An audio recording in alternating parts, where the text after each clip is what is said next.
Yasmin was from a small town in France with a dream of doing music when she hit me up to work on her screams. During our time together, I watched her join her first few bands and grow confidence in her abilities.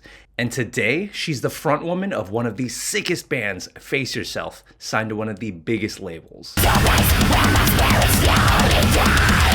And the best part is that she didn't get here with crazy connections or natural talent, but with a mic and the courage to go for her dreams. In this video, I'll focus on one of the things we worked on together, this style of vocals.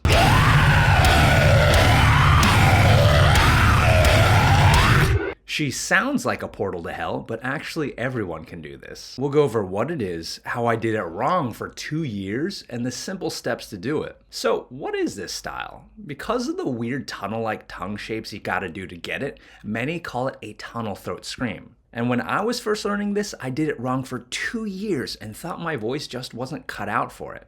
This is how I sounded.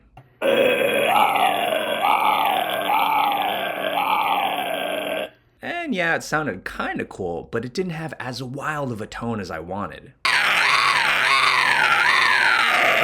And this leads to the first thing you gotta do to make the tunnel throat sound. You gotta have the right bass distortion.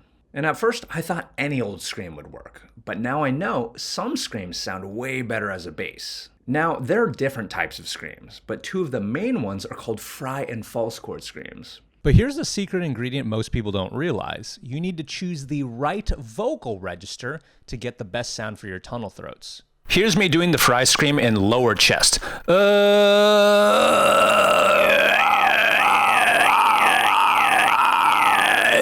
Here's me going higher chest.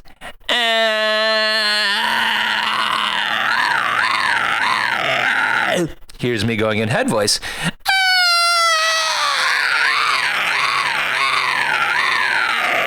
And the same thing with your false chords.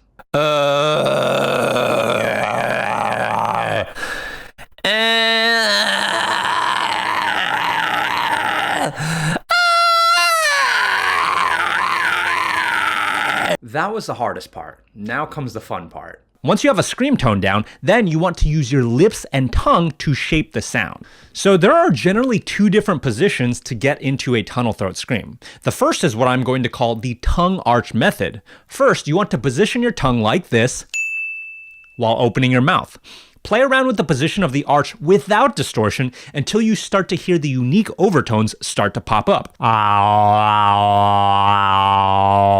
Once you feel comfortable creating these frequencies with your mouth and tongue, then try to add your fry or false chord scream behind it.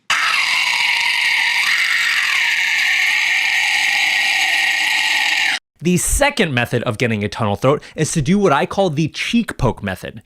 Take your tongue and poke the inside of your cheek while you open your mouth the opposite way.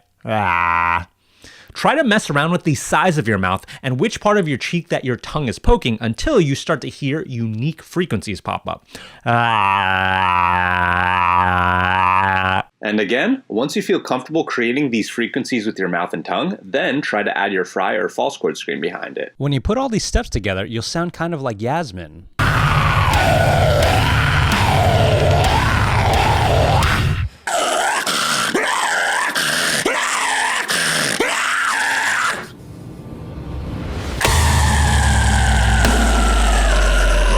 Reminder, doing tunnel throats first requires you to learn how to create distortion as a bass. The most common types of scream distortion are what they call fry and false chord screams. If you need to go deeper into creating these scream sounds, I spent a few weeks making a more detailed explanation you can get for free by clicking the link in the description. Screaming can feel discouraging. It can feel like everyone's talking about how easy it is, yet you're making no progress. But I want you to think about screaming progress like you're trying to melt an ice cube. If you've got an ice cube and you make the refrigerator 1 degree warmer, it's probably not going to melt. Another degree warmer, still probably not going to melt. And if you keep on doing this, it can feel like your efforts are going nowhere. You might even start to doubt whether it's possible to melt that ice. But if you just keep on working and raising that temperature 1 degree at a time, you'll hit a point where all of a sudden it all starts melting. And it's not because of any one degree of difference, but because of the combined incremental steps towards that point. And sometimes that's what screaming can feel like. You might not see progress right away, day by day, but they all add up, and one day it'll feel like it just comes out of nowhere. So every day, focus on just improving a little, and I promise you, you'll get there. Just like how Yasmin did.